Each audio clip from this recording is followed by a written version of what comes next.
We were on Capitol Hill as we announced the American Center for Law and Justice, representing families of hostages, Israelis, families of hostages held captive by Hamas, mothers whose son are being held hostage, brothers whose their additional brother being held hostage, another brother whose twin brothers are being held hostage. And we hit Capitol Hill, really focusing in on the House of Representatives yesterday. Right now, joining us in the studio is one of our clients, one of those families with a hostage in the Gaza Strip. I spent the day with her yesterday, and Doris Lieber, I will tell you, Doris, this. When I got home last night to my kids, they were in bed, I broke down in tears. When I saw them going off to school this morning, I waited for him to, kind of get out the door, and I just had to hug my wife, and I broke down in tears because I saw, the pictures of your son, of some of our other clients and the children, and they look just like my kids. And I, the pain that you felt as your attorneys, I don't want you to see that when we're in those meetings, but I'll tell you, once you're back in that private home, it is, and I'm sure that was happening to so many. We saw it happen to members of Congress who are pretty tough, but could not hold back their emotions either. And that's important in these meetings. I know it's difficult to tell these stories, Doris, but you did an awesome job doing it. And you're a great advocate for your son. Doris, this is very difficult. And you have had to talk about this for the last 24 hours to a lot of different people. Mm-hmm. Our audience hasn't heard from you directly, and I think it's important that they do it. Your boy was on the way home. Your son was on the way home. Yeah.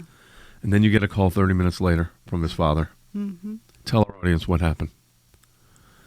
That it was like a hysterical voice on his side, and he was like, do you know where Guy is? And yeah, of course I know where Guy is. He's on his way home.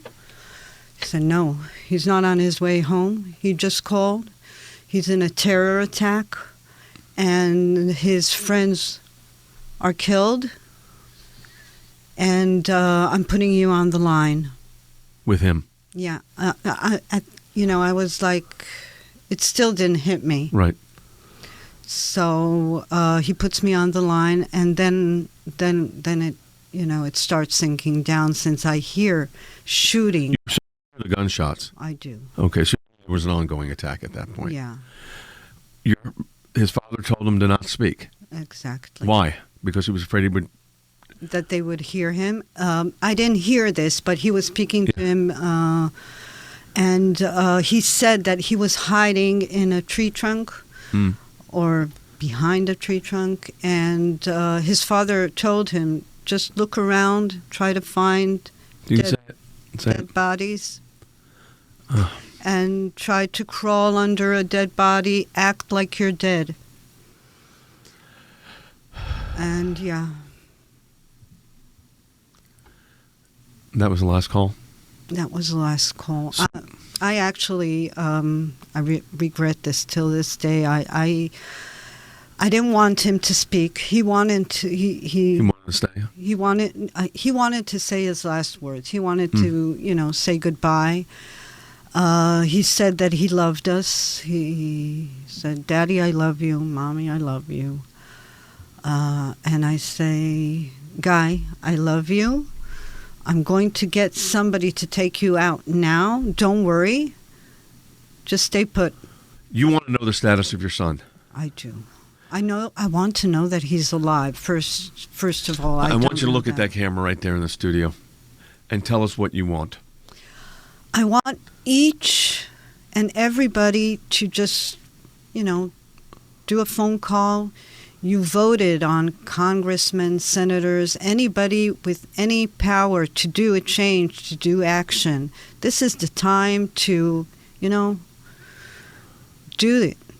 Help us all. I'm here not only talking for Guy, but for so many other mothers, sisters, brothers. We all want to know what's happening. You want to see your son again?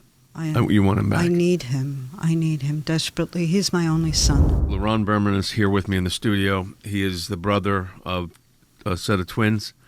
I'm a grandfather of twins. LaRon, we've got to tell this story because Our audience needs to hear this.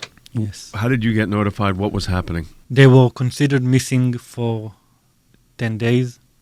We and the IDF, we had no idea where they are. We hadn't got any confirmation that they were dead.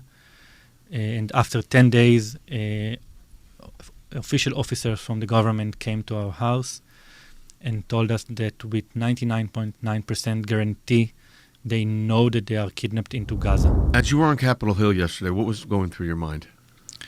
What I felt is that both houses were very sympathetic of our cause, and both wanted to do something. Both parties asked us what we can do, tell us what we can do. And it reassured me that the American Congress is behind us, behind the families and behind Israel. It felt good to be there and to speak with them.